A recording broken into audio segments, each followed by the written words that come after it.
Hi guys, welcome back to my YouTube channel that is Swapna's tutorial. So ನೀವೇನೇ ನನ್ನ ಚಾನಲ್ಗೆ subscribe ಆಗಿಲ್ಲ ಅಂದರೆ ಪ್ಲೀಸ್ ಸಬ್ಸ್ಕ್ರೈಬ್ ಆಗಿ, ವೀಡಿಯೋಸ್ನ ಲೈಕ್ ಮಾಡಿ, ಶೇರ್ ಮಾಡಿ, ಹಾಗೆ ಕಮೆಂಟ್ ಮಾಡಿ. ಸೊ ಇವತ್ತು ನಾನು ಮಾಡ್ತಿರೋ ಸಬ್ಜೆಕ್ಟ್ ಯಾವುದು ಅಂದರೆ ಫಸ್ಟ್ ಸೆಮ್ BComನ ಕನ್ನಡ ಪೋಯಮ್ನ ಎಕ್ಸ್ಪ್ಲೈನ್ ಮಾಡ್ತಿದ್ದೀನಿ. ಯಾವುದು ಅಂದರೆ ಶಕುಂತಲೋಪಾಖ್ಯಾನ ಅಂತ ಹೇಳಿ. ಇದನ್ನು ಬರೆದಿರೋದು MR ಕಮಲ ಅವರು.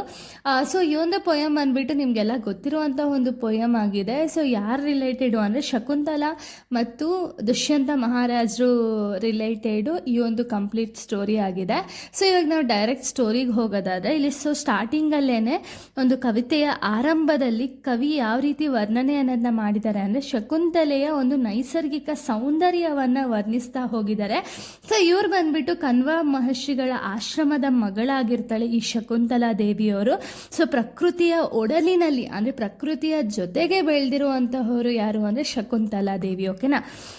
ಸೊ ಇವರ ಒಂದು ಸೌಂದರ್ಯ ಯಾವ ರೀತಿ ಇತ್ತು ಅಂದರೆ ಅವರ ಒಂದು ಬೆರಳಿನ ತುದಿ ಏನಿದೆಯಲ್ಲ, ತುದಿಯಿಂದ ಹಿಡಿದು ಕೂದಲಿನವರೆಗೂ ಕೂಡ ಹರಡಿದೆ ಅಂತ ಇಲ್ಲಿ ಕವಿ ವರ್ಣನೆ ಅನ್ನೋದನ್ನ ಮಾಡ್ತಿದ್ದಾರೆ. ಸೊ ಆಶ್ರಮದಲ್ಲಿರುವಂತಹ ಒಂದು ಗಿಡ ಮರಗಳಾಗಿರ್ಬೋದು, ಬಳ್ಳಿಗಳಾಗಿರ್ಬೋದು, ಆಕೆಗೆ ಅಕ್ಕಪಕ್ಕದರಂತೆ ಆತ್ಮೀಯತೆಯಿಂದ ಹೊಂದಿದ್ದಾರೆ ಅಂತ ಇಲ್ಲಿ ಕವಿ ಹೇಳ್ತಿದ್ದಾರೆ. ಅಂದರೆ ಅವರು ಶಕುಂತಲ ಬಂದ್ಬಿಟ್ಟು ಕಂಪ್ಲೀಟಾಗಿ ಅರಣ್ಯದಲ್ಲೇ ಬೆಳೆದಿರೋದು, ಹಾಗೆಯೇ ಒಂದು ಮಹರ್ಷಿಗಳ ಆಶ್ರಮದಲ್ಲೇ ಬೆಳೆದಿರೋ ರೀಸನಿಂದ ಅಲ್ಲಿದ್ದಂತಹ ಒಂದು ಮರಗಳಾಗಿರ್ಬೋದು, ಗಿಡಗಳಾಗಿರ್ಬೋದು ಎಲ್ಲನೂ ಕೂಡ ಇವಳನ್ನ ತುಂಬ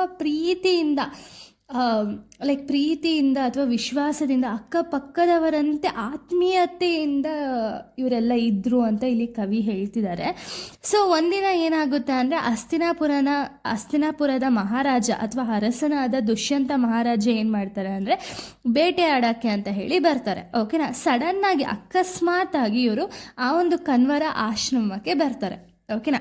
ಆಶ್ರಮಕ್ಕೆ ಬಂದಾಗ ಅಲ್ಲಿ ಶಕುಂತಲಾ ದೇವಿ ಏನಿದಾರಲ್ಲ, ಶಕುಂತಲೆಯನ್ನು ನೋಡಿದ ತಕ್ಷಣ ಅವರ ಒಂದು ಸೌಂದರ್ಯಕ್ಕೆ ಈ ಒಂದು ಮಹಾರಾಜ ಏನಿದಾರಲ್ಲ ಅಂದರೆ ದುಷ್ಯಂತ ಮಹಾರಾಜ ಏನಿದಾರಲ್ಲ ಅವರು ಕಂಪ್ಲೀಟಾಗಿ ಮಾರೋಗ್ತಾರೆ. ಓಕೆನಾ. ಮಾರೋದ್ಮೇಲೆ ಅವರೇನು ಮಾಡ್ತಾರೆ ಅಂದರೆ ಸರಿ ಆಯಿತು, ಅವಾಗಿಂದ ಏನಾಗುತ್ತೆ ಅಂದರೆ ದುಷ್ಯಂತ ಮತ್ತು ಶಕುಂತಲೆ ನಡುವೆ ಒಂದು ಪ್ರೇಮ ಏನಿದೆಯಲ್ಲ ಅದು ಸ್ಟಾರ್ಟ್ ಆಗುತ್ತೆ. ರಾಜ ಏನು ಮಾಡ್ತಾನೆ ಅಂದರೆ ಆಕೆಗೆ ಅವ್ರ ಹತ್ರ ಇದ್ದಂತಹ ಒಂದು ಉಂಗುರ ಅಂದರೆ ರಾಜನ ಹೆಸರಿರುವಂಥ ಒಂದು ಉಂಗುರನ ಕೊಟ್ಬಿಟ್ಟು, ಇವಾಗ ನಾನು ನನ್ನ ಒಂದು ರಾಜ್ಯಕ್ಕೆ ಹೋಗ್ತೀನಿ, ನಿನ್ನ ಬೇಗನೆ ಕರೆಸ್ಕೊಳ್ತೀನಿ ನಾನು ಅಂತ ಹೇಳಿಬಿಟ್ಟು ಒಂದು ಉಂಗುರನ ಕೊಟ್ಬಿಟ್ಟು ರಾಜ ಹೋಗ್ತಾನೆ ಅವನ ಒಂದು ರಾಜ್ಯಕ್ಕೆ. ಓಕೆನಾ. ಹೋದ್ಮೇಲೆ ಏನಾಗುತ್ತೆ ಅಂದರೆ ಎಷ್ಟೊಂದು ದಿವಸದವರೆಗೂ ಶಕುಂತಲ ಕಾಯ್ತಿರ್ತಾಳೆ, ಬಟ್ ರಾಜ ಇನ್ನೂ ಬಂದಿರಲ್ಲ. ಓಕೆನಾ. ಆ ಶಕುಂತಲ ಬಂದ್ಬಿಟ್ಟು ಒಂದು ರಾಜನ ಪ್ರೇಮದ ಗುಂಗಿನಲ್ಲೇ ತೊಡಗೋಗಿರ್ತಾಳೆ. ಓಕೆನಾ. ಕಂಪ್ಲೀಟಾಗಿ ಅವಳು ಮರ್ತು ಬಿಟ್ಟು ಒಂದು ರಾಜನ ಒಂದು ಪ್ರೇಮದ ಗುಂಗಿನಲ್ಲೇ ಅವಳು ಕಂಪ್ಲೀಟಾಗಿ ಇರ್ತಾಳೆ. ಆ ಟೈಮಲ್ಲಿ ಏನಾಗುತ್ತೆ ಅಂದರೆ ಸಡನ್ನಾಗಿ ದುರ್ವಾಸ ಮುನಿಗಳು ಬರ್ತಾರೆ. ದುರ್ವಾಸ ಮುನಿಗಳನ್ನ ನೀಟಾಗಿ ಒಂದು ಸತ್ಕಾರ ಮಾಡಲಿಲ್ಲ ಅಥವಾ ಅವ್ರು ಬಂದಿದ ತಕ್ಷಣ ಏನೂ ಹೇಳಲಿಲ್ಲ ಅಂದ್ಬಿಟ್ಟು ಈ ಒಂದು ಮುನಿಗಳೇನಿದಾರಲ್ಲ ಅಂದರೆ ದುರ್ವಾಸ ಮುನಿಗಳೇನಿದೆಯಲ್ಲ ಶಕುಂತಲೆಗೆ ಒಂದು ಶಾಪನ ಕೊಡ್ತಾರೆ. ಓಕೆನಾ. ಅಂದರೆ ನೀನು ಯಾರು ಪ್ರೇಮದ ಗುಂಗಿನಲ್ಲಿ ಮುಳುಗೋಗಿದೆಯಲ್ಲ ಅವ್ರು ನಿನ್ನ ಮರ್ತು ಬಿಡಲಿ ಅಂತ ಹೇಳಿಬಿಟ್ಟು ಆ ಒಂದು ದುರ್ವಾಸ ಮುನಿಗಳು ಒಂದು ಶಾಪನ ಕೊಡ್ತಾರೆ. ಓಕೆನಾ. ಅದೇ ರೀತಿ ಏನಾಗುತ್ತೆ ಅಂದರೆ ಎಷ್ಟೊಂದು ದಿನ ಆದರೂ ಕೂಡ ಈ ಒಂದು ದುಷ್ಯಂತ ಮಹಾರಾಜ ಶಕುಂತಲೆನ ನೋಡೋಕ್ಕೆ ಬರಲ್ಲ. ಓಕೆನಾ. ಅದಾದಮೇಲೆ ಶಕುಂತಲೆ ಕಂಪ್ಲೀಟಾಗಿ ಅವರ ಒಂದು ಚಿಂತೆಲೆ ಮುಳುಗೋಗಿರ್ತಾಳೆ. ಈ ಕಡೆ ದುರ್ವಾಸ ಮುನಿಗಳು ಕೂಡ ಒಂದು ಶಾಪ ಅನ್ನೋದನ್ನ ಕೊಟ್ಬಿಟ್ಟಿರ್ತಾರೆ. ಇದರಿಂದ ಏನಾಗುತ್ತೆ ಅಂದರೆ ಆ ಒಂದು ದುಷ್ಯಂತ ಮಹಾರಾಜ ಇವಳನ್ನ ಕಂಪ್ಲೀಟಾಗಿ ಮರ್ತ್ಬಿಟ್ಟಿರ್ತಾರೆ. ಓಕೆನಾ. ಸೊ ಹಾಗೆಯೇ ಒಂದಿನ ನೀರಲ್ಲಿ ಕೈ ಆಡಿಸ್ಬೇಕಾದ್ರೆ ಆ ಒಂದು ಉಂಗುರ ಏನು ಕೊಟ್ಟಿರ್ತಾರಲ್ಲ ದುಷ್ಯಂತ ಮಹಾರಾಜ, ಆ ಉಂಗುರ ಕೂಡ ಕಳೆದೋಗುತ್ತೆ. ಓಕೆನಾ. ಕಳೆದೋದ್ಮೇಲೆ ಏನಾಗುತ್ತೆ ಅಂದರೆ ಸರಿ ಆಯಿತು ಅಂತ ಶಕುಂತಲೆ ಒಂದು ದುಷ್ಯಂತ ಮಹಾರಾಜನ ನೋಡಬೇಕು ಅಂತ ಹೇಳಿ ಅವ್ರ ರಾಜ್ಯಕ್ಕೆ ಹೋದಾಗ ಅಲ್ಲಿ ದುಷ್ಯಂತ ಮಹಾರಾಜನಿಗೆ ಇವಳನ್ನ ಒಂದು ಜ್ಞಾಪನನೇ ಬರಲ್ಲ. ಓಕೆನಾ.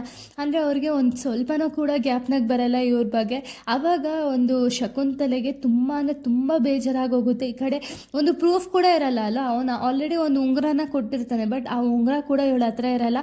ಸೊ ಅದಕ್ಕೆ ಅವನ ರಾಜ ಕಂಪ್ಲೀಟಾಗಿ ಇವಳನ್ನ ಮರ್ತೋಗಿರ್ತಾನೆ. ಓಕೆನಾ. ಸೊ ಇದಾದಮೇಲೆ ಏನಾಗುತ್ತೆ ಅಂದರೆ ಲಾಸ್ಟಲ್ಲಿ ಆ ಒಂದು ಉಂಗುರ ಅನ್ನೋದು ಸಿಗುತ್ತೆ.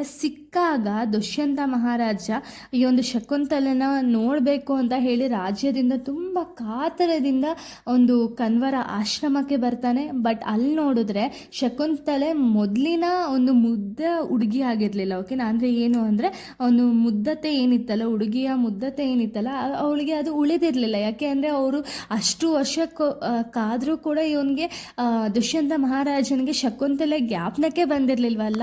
ಸೊ ಅದಕ್ಕೆ ಅವಳಿಗೆ ಅಷ್ಟು ಮುದ್ದತೆ ಅನ್ನೋದು ಉಳಿದಿರಲಿಲ್ಲ. ಸೊ ಅದಕ್ಕೆ ಅವ್ರು ಏನು ಮಾಡಿರ್ತಾರೆ ಅಂದರೆ ಮುದ್ದತೆ ಉಳಿದಿರಲಿಲ್ಲ, ಬಟ್ ಅವಳು ಒಂದು ತಾಯಿಯಾಗಿರ್ತಾಳೆ. ನನಗೆ ಈ ಉಂಗುರದಲ್ಲಿ ನಂಬಿಕೆ ಇಲ್ಲ ಅನ್ನೋ ಒಂದು ಸಾಲುಗಳ ಮೂಲಕ ಇಲ್ಲಿ ಎಂಡಿಂಗ್ ಅನ್ನೋದನ್ನ ಕೊಟ್ಟಿರ್ತಾನೆ. ಅಂದರೆ ಇಲ್ಲಿ ಏನು ಅಂದರೆ ಹೆಣ್ಣಿನ ಸ್ವಾಭಿಮಾನ ಆಗಿರ್ಬೋದು ಮತ್ತು ಬದಲಾದಂತಹ ಒಂದು ಮನಸ್ಥಿತಿಯನ್ನು ಇಲ್ಲಿ ಕವಿತೆ ಸಾರ್ತಿದೆ ಅನ್ನೋದು ಈ ಒಂದು ಕವಿತೆಯ ಫೈನಲ್ ಕನ್ಕ್ಲೂಷನ್ ಆಗಿದೆ. ಓಕೆನಾ, ಇಷ್ಟು ಕೂಡ ಈ ಒಂದು ಪೊಯಮ್ ಆಗಿದೆ. ಇಲ್ಲಿಗೆ ಈ ಒಂದು ಪೊಯಮ್ ಅನ್ನೋದು ಕಂಪ್ಲೀಟ್ ಆಗುತ್ತೆ. ನೆಕ್ಸ್ಟ್ ವೀಡಿಯೋದಲ್ಲಿ ನಾನು ಬೇರೆ ಒಂದು ಪೊಯಮ್ನ ಎಕ್ಸ್ಪ್ಲೈನ್ ಮಾಡ್ತೀನಿ. So thank you guys, thanks for watching.